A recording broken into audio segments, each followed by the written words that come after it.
ท่านผู้ชมที่เคารพ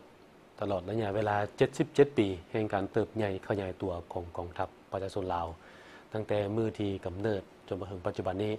กองทัพประชาชนลาวได้สำเร็จหน้าที่ที่ภาครัฐมอบหมายให้อย่างสง่างามโดยเฉพาะภารกิจในการปกปักรักษาและสร้างสรรค์พัฒนาประเทศชาติติดตามได้จากรายงาน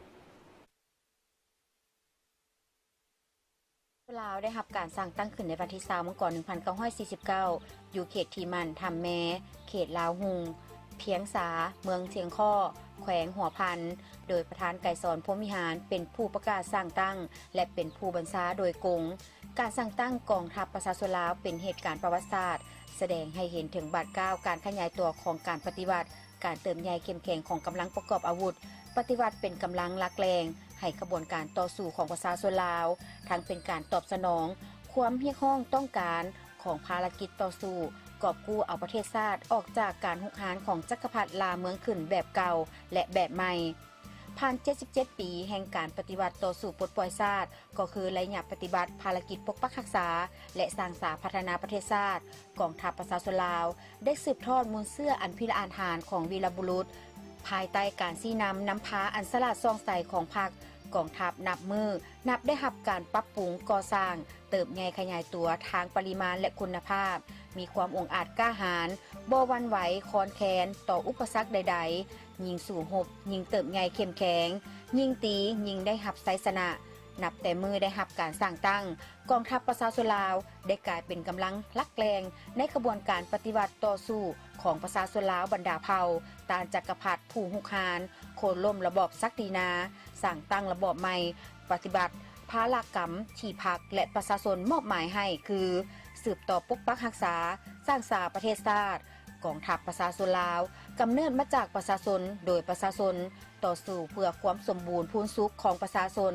ผ่านพฤติกรรมแห่งการต่อสู้ยืดเยื้อยาวนานได้ยั่งยืนอย่างจะแจ้งว่า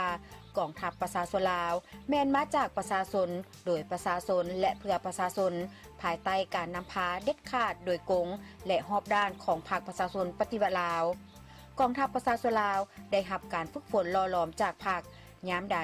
ก็มีความจงรักภักดี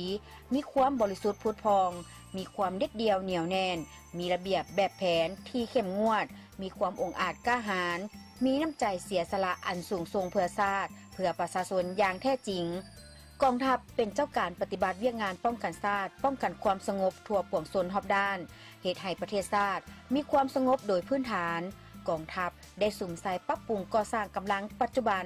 กองทัพประชาชนลาวได้มีการปรับปรุงก่อสร้าง3กำลังเพื่อเป็นหลักแรงแกนสารให้แก่การปกปักรักษาและสร้างสรรค์พัฒนาประเทศชาติกองทัพประชาชนลาวได้มีการปรับปรุงก่อสร้างทั้ง3กำลังเพื่อเป็นหลักแรงแกนสารให้แก่การปกปักรักษาเอกราชอำนาจอธิปไตยและผืนแผ่นดินที่ครบถ้วนของชาติเซนกำลังหลวงกำลังท้องถิ่นกำลังทหารราษฎรกองร้อนกองทัพได้เอาใจใส่ยกระดับทางด้านทฤษฎีเพิ่มทวีเวียกงานฝึกแอบหามเฮียนศิลปยุทธยุทธวิธีอยู่ในกรมกองอยู่บรรดาวิทยาคารและโรงเรียนต่างๆทั้งภายในและต่างประเทศนอกนี้ยังได้ยูแหงการปรับปรุงก่อสร้างค่ายครูให้แน่นหนาถาวรและก่อสร้างพื้นฐานอุตสาหกรรมป้องกันชาติหับประกันทางด้านพาหนะเทคนิคให้แก่กองทัพและหับไส้สังคมปัจจุบันกองทัพเฮามีการประกอบวัตถุเทคนิคทันสมัยสามารถตอบสนองให้แก่เวียกงานป้องกันชาติในระยะใหม่ได้โดยพื้นฐานนอกนี้กองทัพยังได้ประกอบส่วนอันสำคัญเข้าในการป้องกันควบคุมภัยพิบัติและช่วยเหลือประชาชนผู้ประสบภัยพิบัติธรรมชาติต่างๆที่เกิดขึ้นในขอบเขตทั่วประเทศพร้อมกันนั้นได้เอาใจใส่ประกอบส่วนปรับปรุงก่อสร้างพื้นฐานการเมืองก่อสร้างท่าสนามสงครามประชาชน3ขั้นติดพันกับเวียกงาน3สร้างอยู่ท้องถิ่นตาม4เนื้อใน4คาดหมายและสืบทอดมูลเชื่อความสามัคคีกับกองทัพประเทศเพื่อนมิตรสากลปฏิบัตินโยบายเพิ่มมิตรลดพรศัตรูหับประกันเสถียรภาพของระบบการเมืองรักษาความสงบปลอดภัยตามชายแดนปัจจุบันกองทัพเฮาได้สร้างตั้งสายพัวพันด้านป้องกันชาติกับหลายประเทศเพื่อยังยืนผลงานอันใหญ่หลวงของกองทัพเฮาญาติมาได้ตลอดระยะ77ปีผ่านมาพรรคและรัฐบาลได้ตกลงมอบเหรียญไซแห่งชาติซึ่งเป็นเหรียญสูงสุดของชาติลาวให้แก่กองทัพประชาชนลาวจำนวน5หน่วย ครั้งที่ 1 วันที่20มังกร1979 ครั้งที่ 2 วันที่ 13 มีนา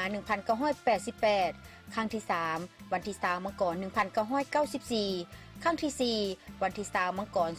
2009 และครั้งที่ 5 วันที่20มังกร2019 นอกจากนั้นยังได้รับเหรียญไซเหรียญกาและใบย่องยอประเภทอื่นๆอีกจำนวนหลายพรรคและรัฐบาลได้ตกลงมอบน้ำมยศให้แก่กองพันวีรชน7กองพันกองห้อยวีรชน37กองห้อยวีรชนแห่งชาติ68สหายและนักรบแข่งขัน415สหายสมเสยวันสร้างตั้งกองทัพประชาชนลาวครบรอบ77ปีอย่างสุดใจ